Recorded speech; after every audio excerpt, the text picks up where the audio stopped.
श्री स्वामी समर्थ. तुम्हा सर्वांचे स्वामी जीवन या चॅनलमध्ये अगदी खूप खूप मनापासून स्वागत आहे. स्वामी महाराजांच्या कृपेने तुमच्या मनातील सर्व चांगल्या इच्छा पूर्ण होऊ देत. बघा, गुरुपुष्पामृत, अमावस्या आणि गुरुवार हे तिन्ही योग एकाच दिवशी आलेले आहेत. तो दिवस आहे 24 जुलै. तर ह्या दिवशी काय करायचे आहे, तर सर्वात प्रथम सकाळी लवकर उठून घरातील सर्व जाळं तुम्हाला काढून घ्यायचे. तुमच्या घरात जाळं असेल नसेल तरी संपूर्ण घराला एक झाडू मारा. असेल नसेल तर सगळं निघून जाईल. हे सर्व तर सर्वांना माहीतच आहे. दुसऱ्या दिवसापासून श्रावण सुरू होणार आहे. कारण श्रावण महिन्यात उपवास असतात, पारायणं असतात, म्हणून या दिवशी संपूर्ण घराची साफसफाई करून घ्यायची आहे. आणि ह्या कामाची सुरुवात आपल्याला याच दिवशी करायची आहे, म्हणजे की 24 जुलैला. कारण अमावस्या असते ना, अमावस्येला आवर्जून आपलं घर पूर्ण स्वच्छ करायचं. याच्याने काय होतं, घरातील दारिद्र्यता बाहेर निघून जाते. या दिवशी आपल्याला घरातील फरशी देखील पुसायची आहे. आता फरशी पुसण्याच्या पाण्यामध्ये थोडं मीठ, हळद आणि गोमूत्र टाकायचं आहे आणि थोडा निंबू पण पिळून टाकू शकता. ह्या पाण्याने फरशी पुसायची. आणि तुमच्याकडे जर गाड्या असतील तर ह्याच पाण्याने गाड्या पुसायच्या किंवा धुवून घ्यायच्या. बघा, खरं तर ना गुरुवारी फरशी पुसायची नसते, पण आज ह्या दिवशी नक्की आवर्जून फरशी पुसा. याचं कारण मी तुम्हाला व्हिडिओच्या शेवटी नक्कीच सांगेल. त्याचबरोबर येतो तो मुख्य दरवाजा.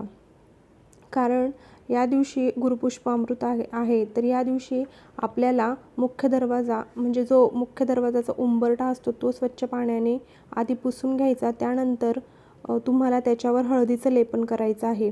तर त्या हळदीमध्ये गोमूत्राने हळद ओली करायची आणि त्याचं लेपन उंबरठ्याला लावायचं. त्यानंतर उंबरठ्यावर जी लक्ष्मीची पावलं आहेत ना, त्याचीही पूजा आपल्याला करायची आहे आणि धूपदीप ओवाळून घ्यायचा. त्याचबरोबर मुख्य दरवाजा स्वच्छ करून घ्यायचा आणि त्याचीही पूजा करायची. आणि हो, कुंकवाने आणि हळदीने त्याच्यावर स्वस्तिक काढायचं. आता बघा, प्रत्येकाच्या म्हणजे दरवाजावर प्लास्टिकचे स्वस्तिक किंवा शुभलाभ असतात, पण ते शास्त्रशुद्ध नसते. म्हणून आजच्या दिवशी, या शुभ दिवशी हाताने स्वस्तिक काढा. आणि जर तुम्ही घरामध्ये मांसाहार करत असाल तर ह्या दिवशी तुम्ही संपूर्ण किचन, ओटा आणि गॅस पण स्वच्छ करून घ्यायचा आहे. आणि या दिवशी गॅसची पण पूजा करायची आहे. कारण आपल्या किचनमध्ये अन्नपूर्ण मातेचा वास असतो, म्हणून आवर्जून गॅसची पण या दिवशी पूजा करून घ्या. आता घर तर स्वच्छ करून झाले, त्यानंतर येतं ते देवघर. बघा, या दिवशी देवघर आणि देव पण संपूर्ण स्वच्छ करून घ्यायचे. आणि देव स्वच्छ करण्यासाठी पंचामृताचाच उपयोग करावा. कुठलेही लिक्विड किंवा डिटर्जंट वापरू नये. आणि ह्या पंचामृतासोबत तुम्ही निंबू वापरला तरी चालेल. खरंच खूप छान देव निघतात. आपल्या प्रत्येक स्त्रीचं किचन जसा श्वास आहे तसं देवघरही आपला श्वास असतो. आपण याला नीटनेटके ठेवण्याचा, सजवण्याचा, सुशोभित करण्याचा पूर्ण प्रयत्न करत असतो आणि करायलाच हवा. ह्या दोन गोष्टीमुळे आपल्या घरामध्ये जीव येतो असं म्हणतात. हे सर्व काही झाल्यानंतर आपल्याला सेवा करायची आहे. तर आज कुठल्या सेवा करायच्या आहे ते आपण बघणार आहोत.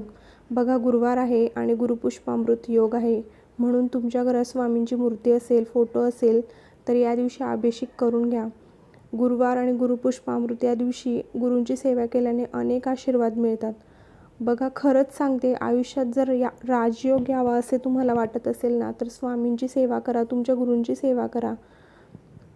जर गुरूंचा हात आपल्या डोक्यावर असेल ना, तेव्हा नक्कीच सगळे चांगले होते. आणि गुरूंचा हात आपल्या डोक्यावर असेल तर आपल्याला कधीच कोणाचे पाय धरण्याची गरज पडत नाही. ज्याची आपण कधी आयुष्यात अपेक्षा पण केली नव्हती त्याही गोष्टी आपल्याला मिळतात. त्यानंतर सगळ्यात महत्त्वाचे म्हणजे या दिवशी सगळ्यात प्रभावशाली सेवा म्हणजे श्रीयंत्रावरून कुंकुमार्चन करणे. कुंकुमार्चनची सेवा केल्याने आपले आर्थिक प्रश्न मार्गी लागतात, आर्थिक परिस्थिती सुधारते. खरंच खूप उच्च कोटीची ही सेवा आहे. ही सेवा केल्यानंतर तुम्हाला श्री सुक्त वाचायचे आहे. बघा, तसं तर ना, श्री सुक्त हे 16 वेळाच वाचायचं, पण जो कोणी नवेल पहिल्यांदा सेवा करत असेल त्यांनी 1 वेळा वाचली तरी चालेल, पण शक्य झाले तर 16 वेळा, कुंकुमार्चन झाल्यानंतर 16 वेळा श्री सुक्त वाचायचे. माता लक्ष्मीची ही सेवा खूप खरंच प्रभावशाली आहे. आणि ज्या सेवा तुम्ही रोज करतात, म्हणजे स्वामी चरित्र, 11 माळी, श्री स्वामी समर्थ महाराजांचा जप, तारक मंत्र, तर ह्याही सेवा ह्या दिवशी तुम्हाला करायचा आहे. खूप दुर्मिळ योग आहे. या दिवशी तुम्हाला शक्य होईल तेवढ्या सेवा करा. तर आता बघा, खूप लोक म्हणतात की कुंकुमार्चन केलेल्या कुंकवाचं करायचं काय. तर हे कुंकू तुम्ही एक डब्यात भरून ठेवू शकता. रोज तुम्ही तुमच्या कपाळाला लावा. हे कुंकू कपाळाला लावल्याने आपल्या शरीरात कुठलीही निगेटिव्ह एनर्जी येत नाही. आणि हेच कुंकू तुम्ही पुढच्या वेळेस जेव्हा कुंकुमार्चन करतात तेव्हा यूज केलं तरी चालते. तर बघा, खूप खरंच प्रभावशाली सेवा आहे, नक्की करा. त्याच्यानंतर मी तुम्हाला बघा अगोदरच म्हटले की या दिवशी फरशी पुसायची का. तर या दिवशी आवर्जून फरशी पुसा, कारण या दिवशी अमावस्यासुद्धा आहे आणि अमावस्येच्या दिवशी आपण दारिद्र्यता बाहेर काढत असतो. आणि संपूर्ण घर स्वच्छ केल्यानंतर फरशी पुसणं हेही त्यात एक येतं. तर ज्यावेळेस आपण दारिद्र्यता बाहेर काढू त्याच वेळेस लक्ष्मी माता आपल्या घरात प्रवेश करेल. म्हणून या दिवशी फरशी पुसली तरी चालेल.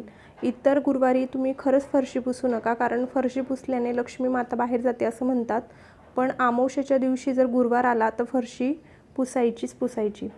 तर कसा वाटला तुम्हाला व्हिडिओ कमेंट करून नक्की सांगा आणि आवर्जून सेवा करा.